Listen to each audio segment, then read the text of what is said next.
Welcome to Sierra Cast TV. My name is Ariel Baruch. I'm your host for today. Today we're bringing you the grandson of former president of Sierra Leone, the late Shaka Stevens, Prophet Pa Sheki. Welcome, Prophet Pa Sheki. Thank you very much. Please tell us about yourself. Well, my name, as you said correctly, is Prophet Pa Sheki. I was born in Sierra Leone, West Africa. I attended several schools: Albert Academy, Prince of Wales, Collegiate, the Government Secondary School, Bow, and I was raised in Freetown, Brookfield area. Also raised in McKinney. Spent a lot of time in Bow. I attended Bow School.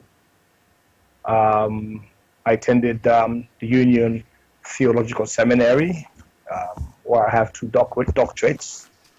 I'm also attached to the International House of Prayer Ministries in Silver Spring, Maryland.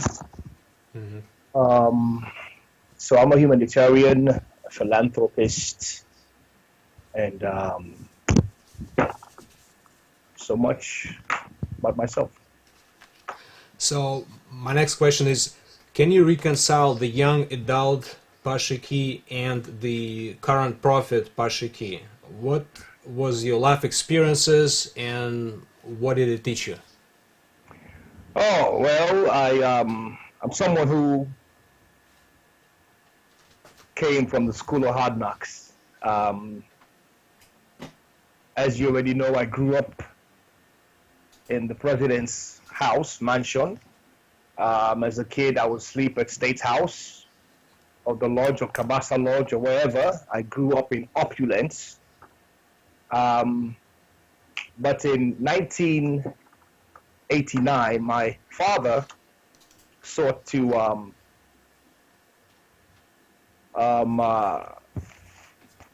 abruptly send me to America. And leaving my incubator, coming to America, I was just by myself. No one really was concerned about my well-being. And so the trauma of being out of my own natural habitat and the trauma of the life change, whereas at one point I had chauffeur-driven cars, I had all my friends, mother and a father. I was an orphan in the United States. And at the young, tender age of 17, I was involved in a lot of gang activities. I had several contacts with the law. And it was in one of my down moments, and I was seeking a way out when I had my my Damascus moment, if you will. And I searched out many religions. I came up from a Muslim background, but it was superficial. And while searching for a way out, because I knew that this was not me, I read the Bible: seek and you shall find, ask and you shall receive, knock and the door shall be opened. So one night I got on my knees and I said the sinner's prayer, and I felt a change come over me, And I also went to God and asked him, what do you want from me? And he said that I call you Moses. You're going to travel the world and tell Pharaoh to let my people go. In a sense, today we don't have Goshen or Egypt. What we have today is economic slavery, where you have just a minute percentage of the world having all the vast wealth, whilst the majority are just living in poverty, So ever since then, I've been going places preaching and teaching and helping out wherever I can. I've had my ups and downs, and I'm just trying to live for God now, pretty much. So how does one become a prophet? Well, based on biblical research, you can become a prophet by a divine calling. The Bible explicitly talks about the gifts and administrations that God gives. He says some he gave to be prophets, some he gave to be teachers, and some to be pastors, and so forth and so on. And so you get to be a prophet by a divine calling from God, meaning that God has to actually speak to you. You have to have a revelation, or he can reveal it to someone else who can reveal it to you. In my case, for instance, when I would tell, for instance, a pastor a friend of mine now, or let's say my pastor, when we just met, he was a bit ambivalent, you know. But one day he invited a pastor from South Africa, who was his father, spiritual father, to preach in his church, in our church. I happened to be sitting there. He never knew me from nowhere, and he walked up to me and said that you are a prophet, So God gave him that revelation as well, and it was confirmation. Mm-hmm. Yes. Okay, what is your take on your grandpa Sheki Stevens' contribution to the development of Sierra Leone? Excuse me 1 second, please. It's a great question. That's a great question. 1 second, please.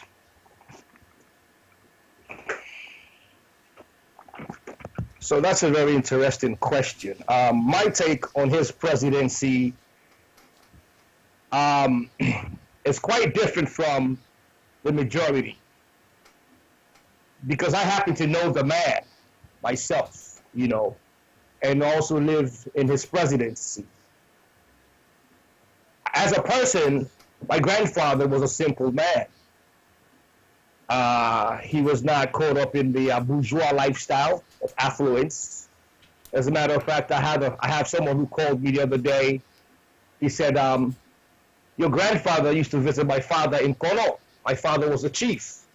And when your grandfather would come, he would sit and eat with his hands in the pots with us, My grandfather was not taken to, he was not a man taken by money. He lived very a simple life. He was a Pan-Africanist with the likes of Jomo Kenyatta, Sekou Toure, and them. He loved his people very much. He fought for Sierra Leone. To this present day, many things that we enjoy in Sierra Leone were initiated and built by His Excellency Dr. Sheki Stevens.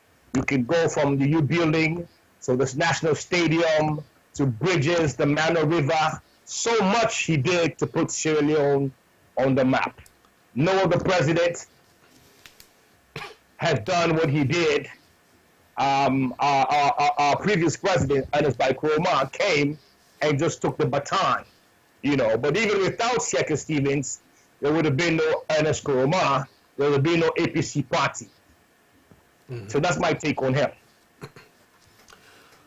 Who do you think is responsible for corruption in Sierra Leone, and as a result of this loss of confidence from investors and slow development of country? Well, let's go back to the former question about my grandfather. Where I think he went wrong is that he stayed in office too long. You see, you get to a certain age and you cannot perform as you did in your younger years. When you get that old, other people begin to do things that you're not aware of, so that's his only fault, But as far as who's responsible, I would say the people of Sierra Leone are responsible first. Then those that they vote into offices are responsible as well. So your party lost the last presidential election. What do you think were the causes of this loss?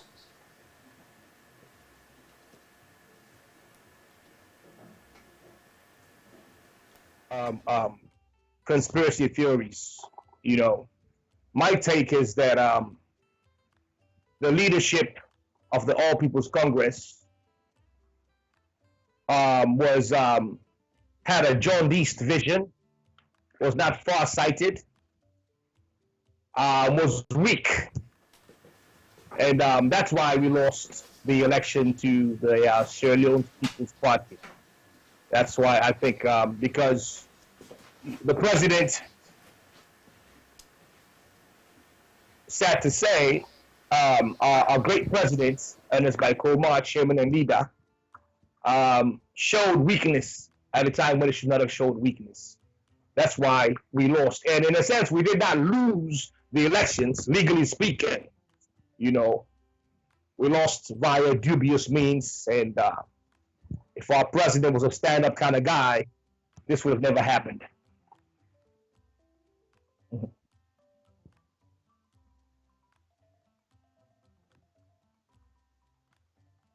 Oh, well, first and foremost, everything in Sierra Leone that's working for Sierra Leoneans was initiated and built by APC. The SLPP government has never done, there's nothing, absolutely nothing you can point to in Sierra Leone that was brought forth, conceived, or brought forth by the SLPP regime. Nothing at all. Furthermore, today, as in previous years, we noticed that the SLPP party is one that fosters tribalism. You know, we see that clearly today by what our current president is doing, whereas he's taken the South and ostracizing the North. You know, in terms of the APC, historically and now, this has never been our practice. Growing up as a kid in my grandfather's house, in that state house, my grandfather, who was the father of APC, he had every tribe represented in his government, even in his home, you see. Not so for this current government or the SLPP party at all. So APC party is the one that embraces everyone, every Sierra Leonean. As far as the corruption, both parties have corrupt practices. The difference is the All People's Congress, whilst we can accuse the APC of being involved in some corruption, corrupt practices, we can see that work has been done. No excuse, but at least work has been done. In the case of the SLPP, they would steal money and do all the types of illegal acts, having done no work at all. As a man of God, how do you reconcile politics with your spiritual calling? Well, let me first and foremost say that I never ever intended for the presidency of Sierra Leone. I grew up, as I already formally stated, you know, around politicians. My father was an ambassador, and I saw the lives of politicians. It's a restless life. And me, I'm just a regular kind of easy kind of going guy, you know.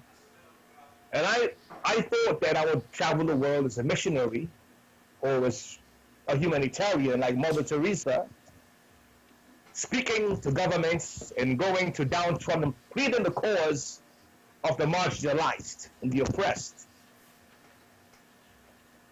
It was recently that it became clear to me that God is calling me to be president of Sierra Leone. How do I reconcile being a man of God and politics? We have to go to the Bible for our answers, you know. And in the Bible, we read in Proverbs, the book of wisdom, chapter 29 and verse 2,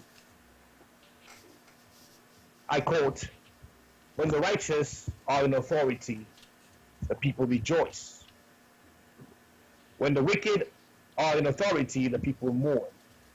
So God has ordained us to be in authority, and this type of authority is not just in the church.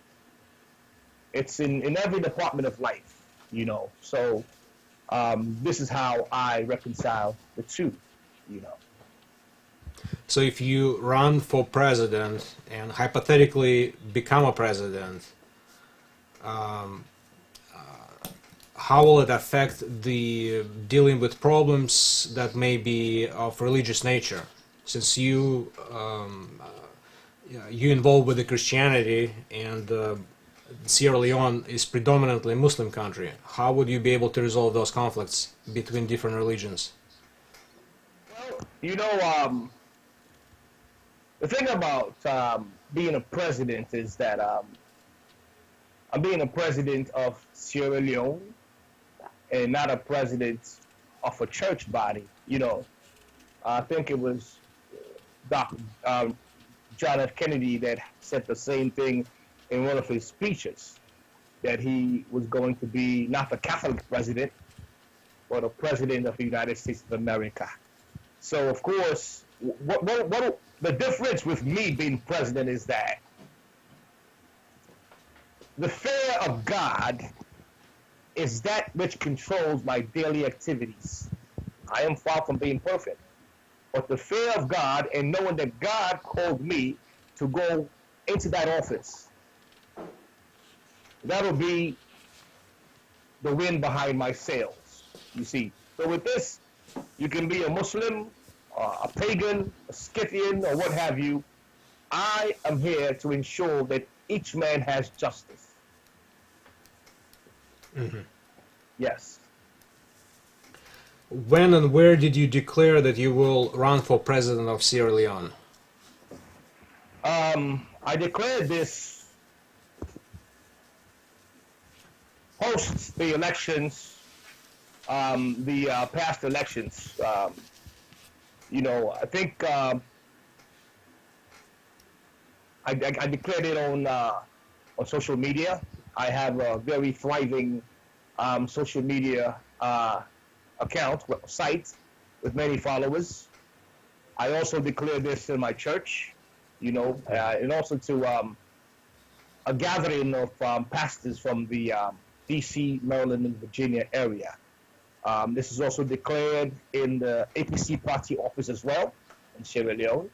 And I also spoke with President Koroma and informed him of my intention, and he gave me his blessings. Mm-hmm. So under which political party are you going to run for president? well, I'll be running under the All People's Congress. Okay. I will be doing so because, yeah, for one, my grandfather, my family, suffered a lot for this party, and for me, it's a legacy for me to aspire for presidency under any other party would be an insult to my ancestors. You know, I'm a traditional kind of guy as well. That's one of the reasons why I'm going with the APC. And second of all, the APC is the only party that I know in Sierra Leone that is capable of creating progress in Sierra Leone. The only thing is that the APC needs to be reformed. Mm-hmm. Explain the current process of to become a flag bearer, and why do you and your supporters think APC should give you the flag? Well, to get the flag is you have to, you know, previously we had President Kuruma, and he unilaterally selected Dr. Samura Kamara and my childhood friend, Cherry Coco. This time around, the APC, we are heading for elections for a flag bearer. And the way to go about that is we have to get all the stakeholders and regional heads to come together and vote. Whoever they think will the bring in the votes is who they'll vote in as flag bearer. But more so, the APC has to focus on who is capable of bringing everyone together, reforming the party, and creating peace also in Sierra Leone. And so I am that guy, because when you look at the list, no one there can match me. Yes. What do you bring to the table in terms of experience, or why should Sierra Leoneans vote you as a president? Sierra Leoneans should vote me as president because, one, it is evident to many that I love Sierra Leone. I have shown my love for Sierra Leone in various ways. I'm a kind of person who's ready to die, ready to live and to die for Sierra Leone.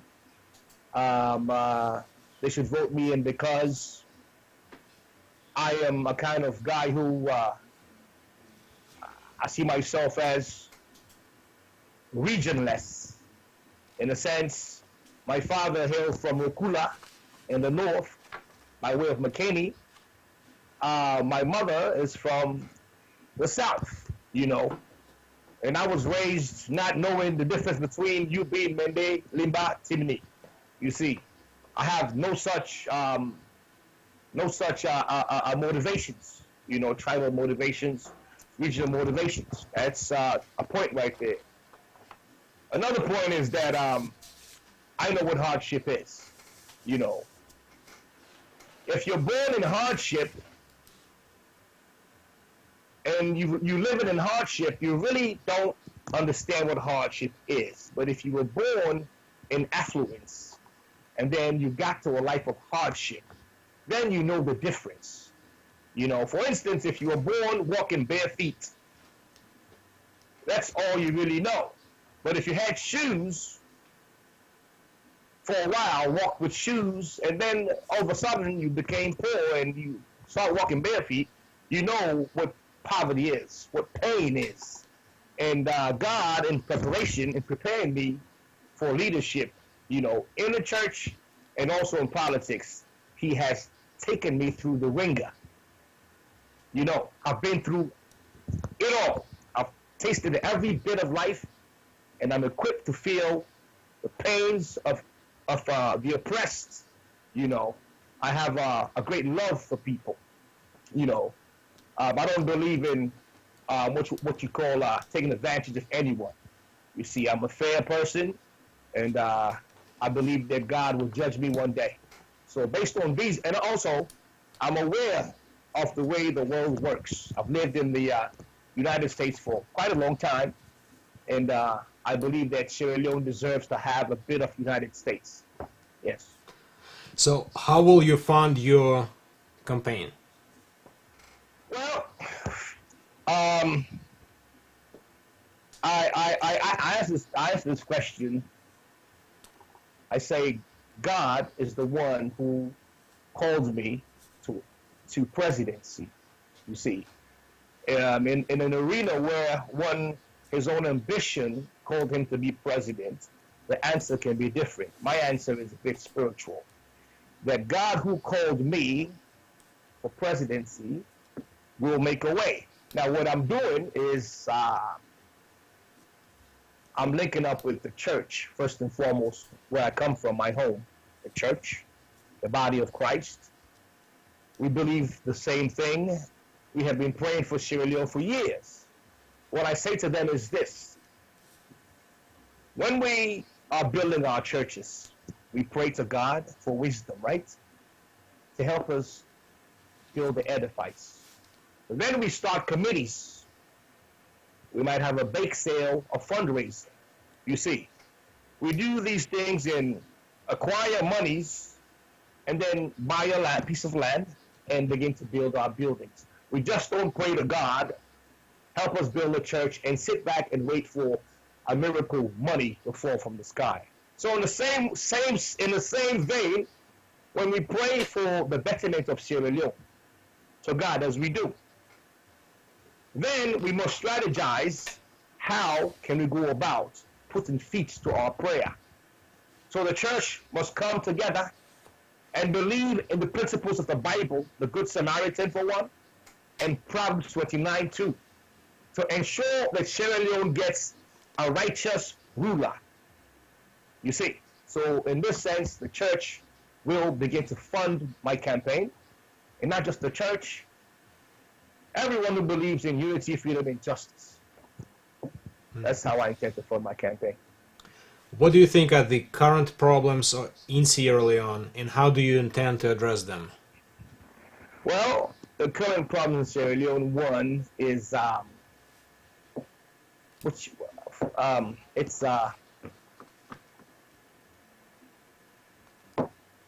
we need education. Education in the sense, that, excuse me, in the sense that, okay, 1 second, please. Okay. Sorry about this. I just received a call. Are we back on? We on? Okay. So, in the sense that psychological education, meaning that our people must be educated to have an attitude of mind of oneness, whereas you don't look down upon someone because they're not from your region or they're not your tribe. And that takes a bit of education. It takes a bit of social work, because in order for us to go forward, we must have unity. We cannot work against each other. That'll be a form of plantation psychosis. So that's one. If we look at Singapore, the reason why Singapore is where it is today, when they started off, because Singapore was a nation that was not meant to be. They had nothing. Where they started first was unifying the mindsets, the different various ethnic tribes. So that's one. Number two is we have to make sure our people, they understand their rights, and their human rights, number one, These are the two most important problems in Sierra Leone. As far as many focus on the politicians, but I say if the horse was not walking on 4 legs, 4 feet, no one could ride the horse's back.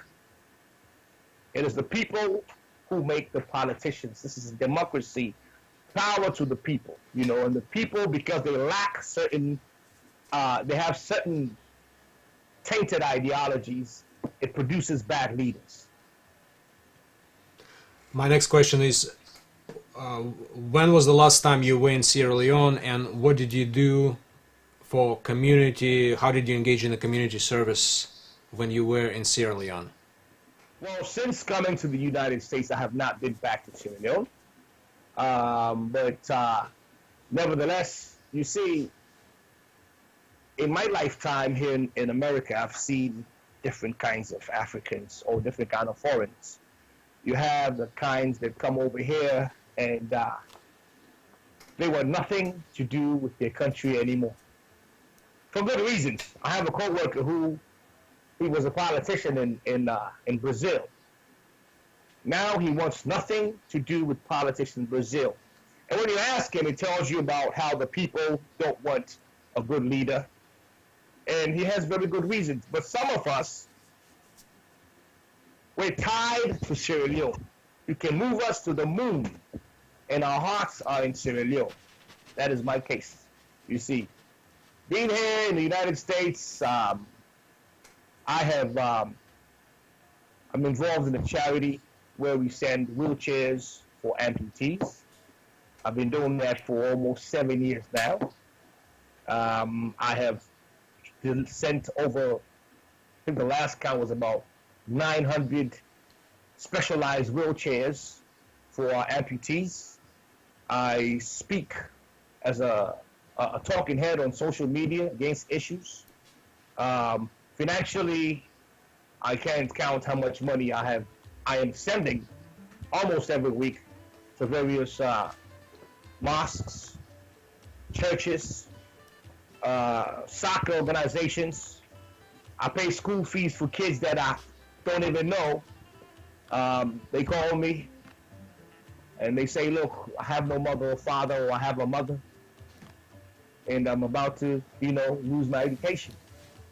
I have people on the ground investigate, and I have more than 50 kids that I pay school fees for, The list is very, very long. So this is how I contribute to my country, yes. We just saw one comment from one of the viewers. The comment was, people are suffering, what have you done to help? Well, I think I just explained that. If I don't know where he's going with that question. I just explained that. Every single day I partake in advising the government, and talking to the people of Sierra Leone via my webpage. I do that now, and the other things I spoke about previously. I see.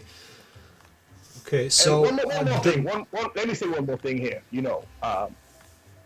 There's this ideology now that before you consider someone for the flag for president of Sierra Leone, you have to see what that individual has done for the country, and that to a certain degree that's okay.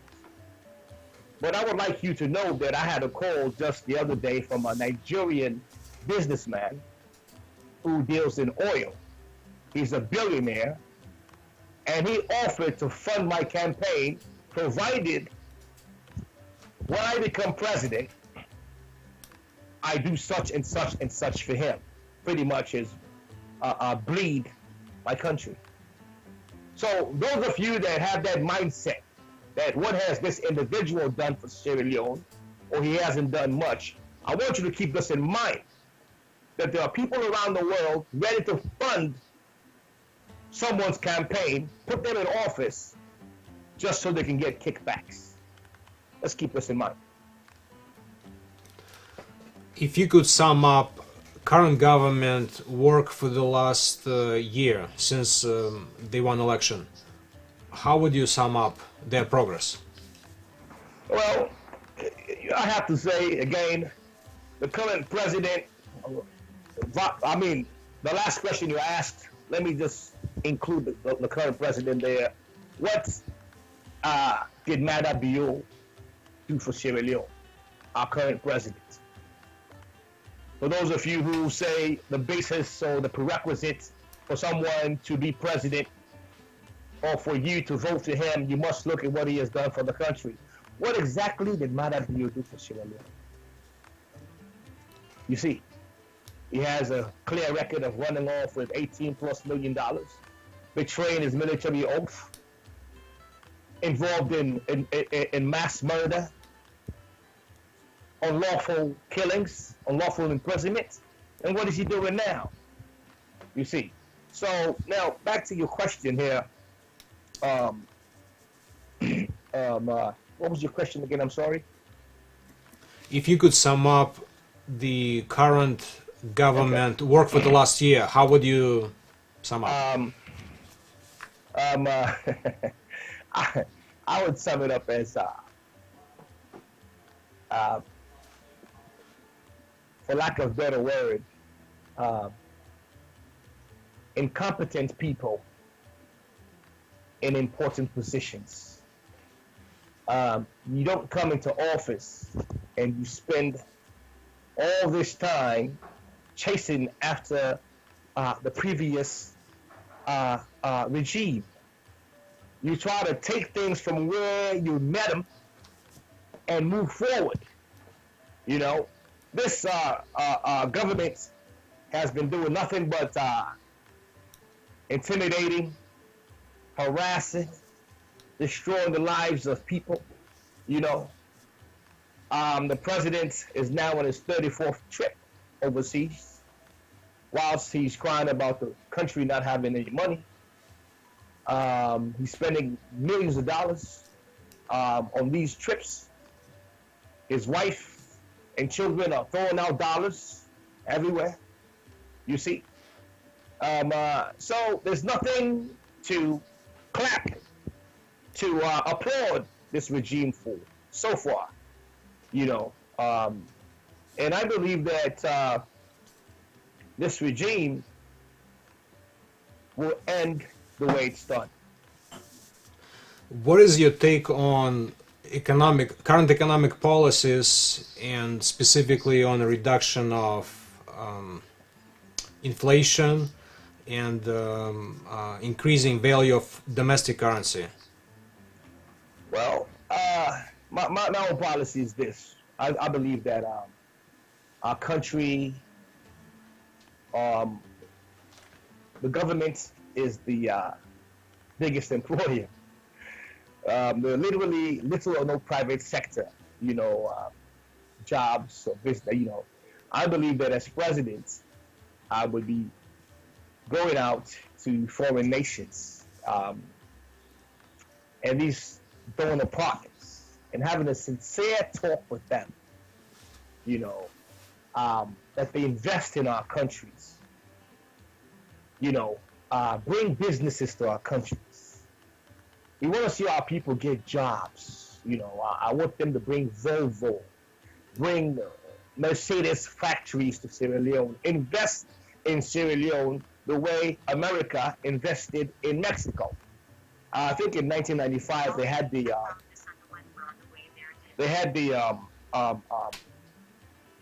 what they call the NAFTA, the North American Free Trade Agreement, where jobs were exported to Mexico, some to the Philippines, and so forth and so on. This is what we need in Sierra Leone. This will help inflation. We need people to start, we have an arable land, yet we're importing rice.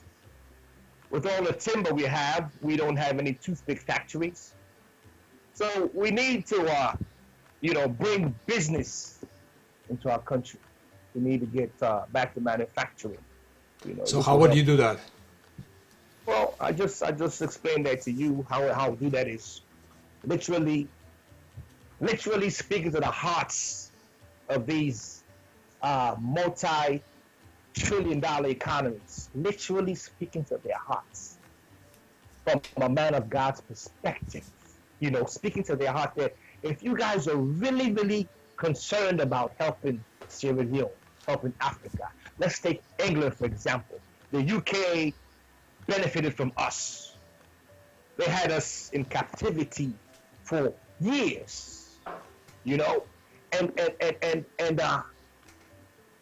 only the UK, they're partners as well, but we're not trying to hold them again and say, look, you owe us because of that. But we appeal to you people, help us in a real way, where it bring jobs to Sierra Leone, okay?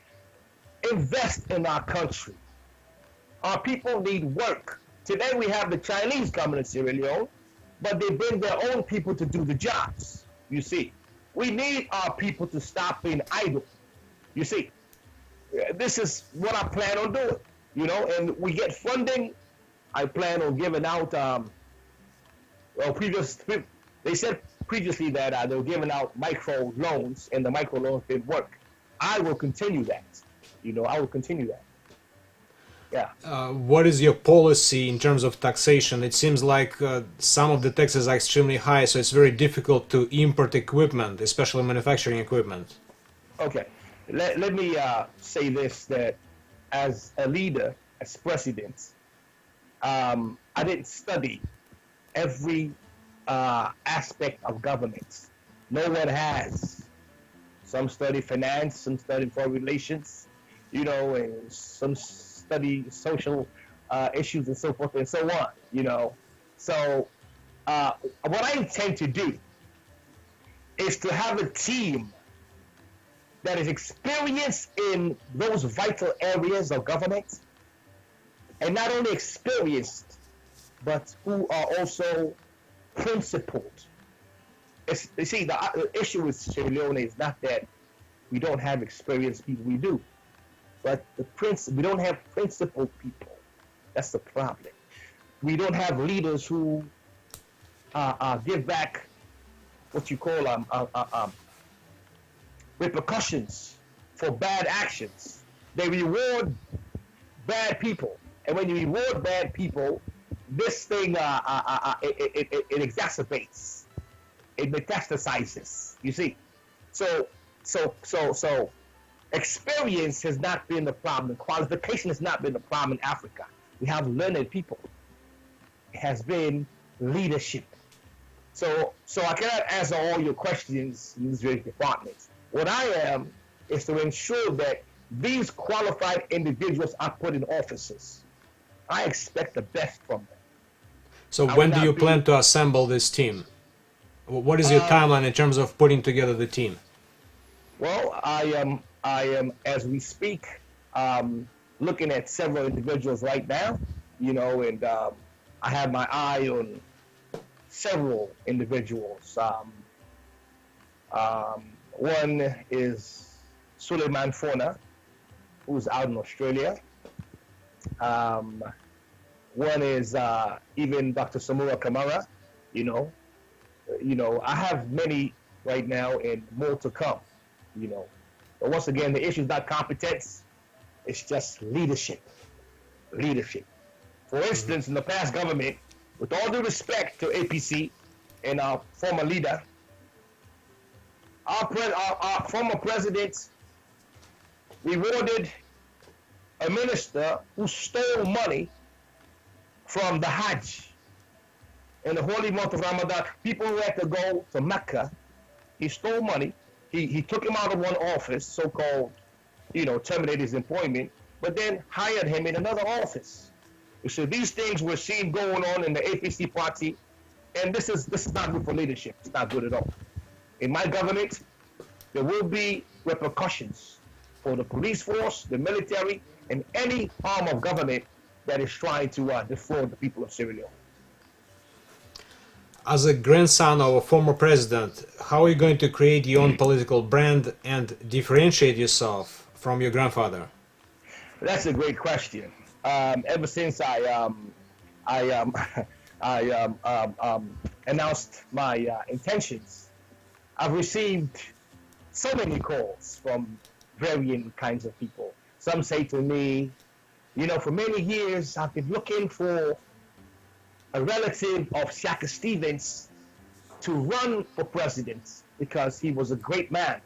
But we saw none. That's why we've been voting for other people. Some say to me, your grandfather sent my father to college in Russia. I'm living in this house your grandfather built for my grandmother or my grandfather, And whilst it's good that some of my supporters are with me as showing appreciation for what my grandfather did in Sierra Leone and for them individually,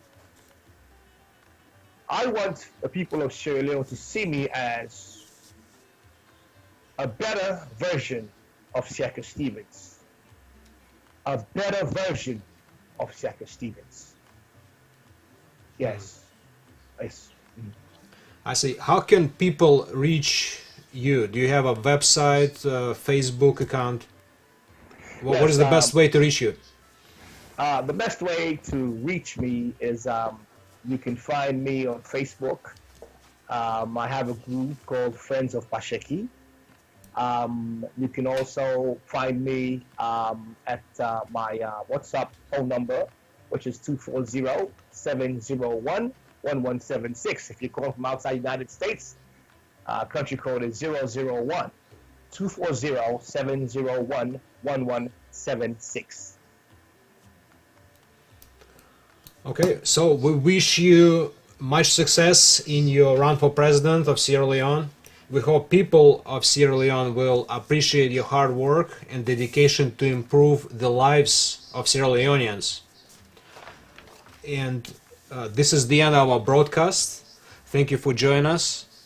See you next time. Thank you. Bye.